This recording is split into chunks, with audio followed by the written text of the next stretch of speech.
குரு வாழ்க, குருவே சரணம், குருவே துணை. குரு ஆஸ்ட்ரோ தமிழ் யூடியூப் அன்பர்களுக்கு வணக்கம். இன்னைக்கு நம்ம பேச போகிற டாபிக் பார்த்தீங்கன்னா கந்திஷ்டி தோஷம்.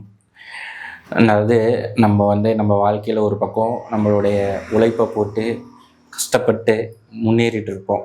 அதோட வழி நமக்கு மட்டும்தான் தெரியும். அந்த முன்னேறத்துக்கான விஷயங்கள் நம்ம எவ்வளோ தூரம் ஹார்ட் ஒர்க் பண்ணுறோம் அதெல்லாம் நமக்கு மட்டும்தான் தெரியும். ஆனால் பார்க்குறவங்களுக்கு பார்த்தீங்கன்னா இவன் சீக்கிரமாக முன்னேறிட்டான், இவனுக்கு என்ன அப்படின்னு நினைப்பாங்க. இப்போது நீங்கள் முன்னேறி ஒரு காரோ ஒரு வீடோ வாங்குறீங்கன்னா மற்றவங்களுக்கு அது என்னடா இவன் இப்போ தான் இந்த பக்கம் சுற்றிட்டு இருந்தால் அதுக்குள்ளே காரு வீடு எல்லாம் வாங்குறான் அப்படின்னு சொல்லிட்டு தோணும். அதுதான் திஷ்டி தோஷம், கந்திஷ்டி தோஷம். ஆனால் நீங்கள் அது வாங்குறதுக்கு எவ்வளோ கஷ்டப்பட்டுருக்கீங்க, கடன் பட்டிருக்கீங்கிறது உங்களுக்கு மட்டும்தான் தெரியும். இல்லை அந்த கடனை எவ்வளோ நாளைக்கு கட்ட போகிறீங்கிறதும் உங்களுக்கு மட்டும்தான் தெரியும். மற்றவங்களுக்கு ஈஸியாக அது பொறாமை கொள்கிற அளவுக்கு இருக்குங்க. இந்த தோஷம் கந்திஷ்டி தோஷம் இருந்தால் என்னென்ன அறிகுறிகள் இருக்கும் அப்படிங்கிறத நம்ம முதல்ல பார்க்கலாம். முதல்ல இப்போது நீங்கள் ஒரு வீடு வண்டி வாங்குறீங்க, அதுக்குன்னா நீங்கள் திஷ்டி கலப்பீங்க. ஆனால் வாங்கின உங்களுக்கு நீங்கள் என்ன பண்ணுவீங்க? ஒன்றுமே பண்ண மாட்டீங்க. அதுதானே உண்மை. அப்போது அந்த வீடு வண்டி கார் வாங்கினதுக்கு காரணமான உங்களை மற்றவங்க என்னடா இவன் இப்படி பெரிய லெவலில் முன்னேறான் அப்படின்னு சொன்னாவே உங்களுக்கு தோஷம் வந்துடுங்க. பொறாமைன்னு வச்சுக்கலாமே, அதுதான் அது. பரவாயில்ல. அதுக்கு அறிகுறிகள், கந்திஷ்டி தோஷ அறிகுறிகள் பார்த்தீங்கன்னா, உங்களுக்கு கந்திஷ்டி வந்துடுச்சு, மற்றவங்களால நீங்கள் உங்களை பார்த்து பொறாமை கொள்கிறாங்க, அவங்க உங்களை மேலே என்னடா இவன் இப்படி வந்துட்டானவே வந்துடுச்சின்னு வச்சுக்கோங்களேன். உங்களுக்கு முதல்ல பார்த்தீங்கன்னா நீங்கள் முன்ன இருந்த மாதிரி ஆக்டிவாக செயல்பட மாட்டீங்க, சுறுசுறுப்பாக இருக்க மாட்டீங்க. ஏன்னா சோர்ந்து போயிடுவீங்க. காலையில் எந்திரிக்கிறதே லேட்டாக எந்திரிப்பீங்க. செய்கிற வேலையில் ஸ்லோனஸ் ஆகிருங்க. அது ஒன்று. கை கால்லாம் வலி ஏற்படுங்க. முக்கியமாக மூட்டு வலி, கை கால் வலியெல்லாம் ஏற்பட்டுச்சுனாவே தோஷம் இருக்குதுன்னு அர்த்தங்க. அதே மாதிரி உங்கள் தலையில் ஒரு 10 கிலோ வெயிட்டை தூக்கி வச்சு நீங்கள் நடந்தீங்கன்னா எப்படி இருக்கும்? உங்கள் தலையும் சரி உங்கள் உடலும் சரி பார்த்தீங்கன்னா கனமாயிருங்க. உங்களால் ஃப்ரீயாக ஆக்டிவாக இருக்க முடியும். ஏன்னா அந்த தோஷம் உங்கள் மேலே இருக்கிற மாதிரி தான் அது இருக்கும். உங்களை போட்டு நான் 4 பேர் அழுத்துற மாதிரி இருந்தாவே கண்டிப்பாக கந்திஷ்டி தோஷம் வந்துருச்சுன்னு தாங்க அர்த்தம்.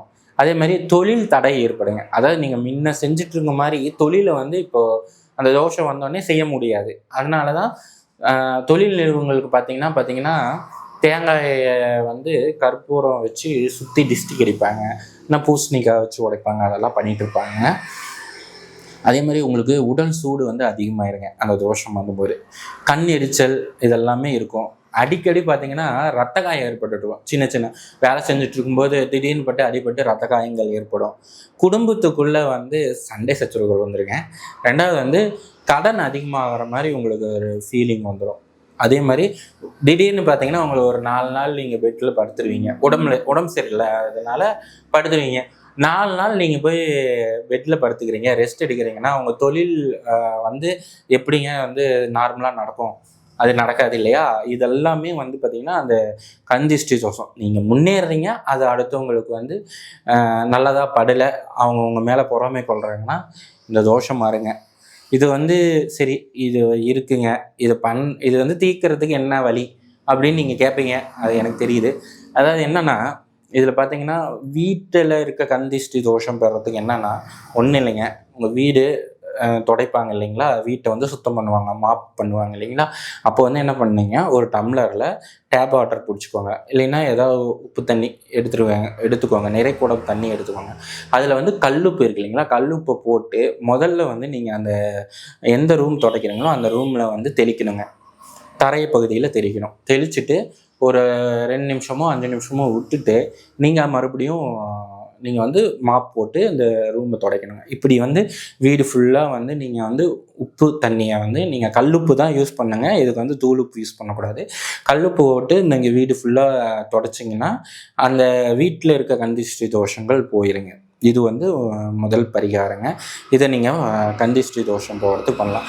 சரி, வீட்டுக்கு சொல்லிட்டீங்க, இப்போ எனக்கு என் மேலே இருக்குது, நான் என்ன பண்ணுறது அப்படின்னு நீங்கள் கேட்டிங்கன்னா சிம்பிளான தீர்வுங்க. நீங்கள் காலையில் டெய்லியும் குளிப்பீங்க.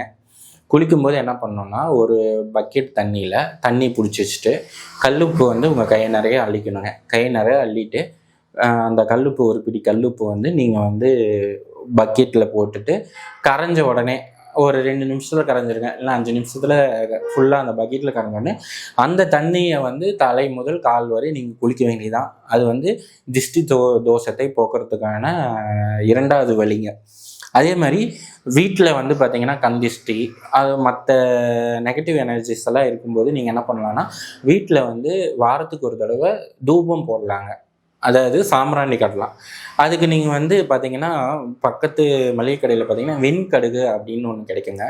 வெண்கடுகு, மருதாணி விதை, வேப்பந்தலை, மருதாணி தலை, தும்பத்தலை, இதெல்லாம் வந்து ஒரு ட்ரை பவுடராக அரைச்சி நீங்கள் என்ன பண்ணலாம், நம்ம வீட்டில் தூபம் போடுவாங்க இல்லைங்களா, அது மாதிரி நீங்கள் வந்து அந்த சாம்பிராணிலேயே கலந்து நீங்கள் இது தூபம் போட்டிங்கன்னா வீட்டில் இருக்க நெகட்டிவ் எனர்ஜி எல்லாமே வந்து வெளியே போயிருங்க. இது வந்து ஈஸியான ஒரு பரிகாரம். இது வாரம் பண்ணும்போது உங்கள் குழந்தைகள் யாராச்சும் வந்து உடல்நிலை சரியில்லாமல் இருக்காங்க, நீங்கள் உடம்பு சரியில்லாமல் இருக்கீங்க, இது எல்லாத்தையுமே வந்து இது நீக்கி கொடுக்குங்க. இது வந்து 2வது பரிகாரம். கந்திஷ்டி தோஷம் உள்ளவங்க வந்து பார்த்திங்கன்னா செவ்வாய்க்கிழமை, வெள்ளிக்கிழமை, இப்போ அந்த கிழமைகளில் உக்கிர தெய்வ கோயில், உங்கள் வீட்டு பக்கத்தில் இருக்கிற உக்கிர தெய்வ கோயிலுக்கு போங்க.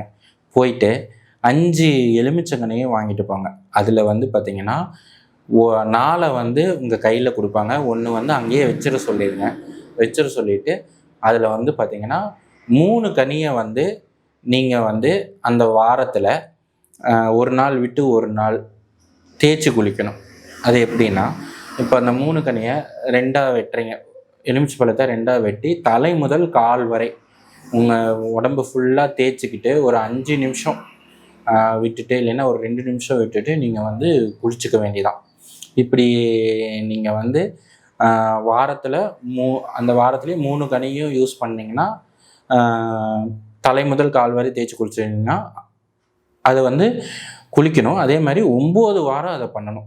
அப்படி செவ்வாய் இல்லைனா வெள்ளிக்கிழமை கொண்டு போய் கனி இதை வச்சு 3 வந்து தலை முதல் கால் வரை ஒரு நாள் விட்டு ஒரு நாள் நீங்கள் வந்து தேய்ச்சி குளிச்சுக்கிறது வந்து கந்திஷ்டி தோஷம் போகும். அப்படி நீங்கள் 9 வாரம் பண்ணணும். இப்படி பண்ணிங்கன்னா கந்திஷ்டி தோஷம் போகுங்க. உக்கிரதெய்வ கோயிலுக்கு போயிட்டு வந்தீங்கன்னாவே திஷ்டி தோஷங்கள் பரிகாரமாகும். நன்றி, வணக்கம்.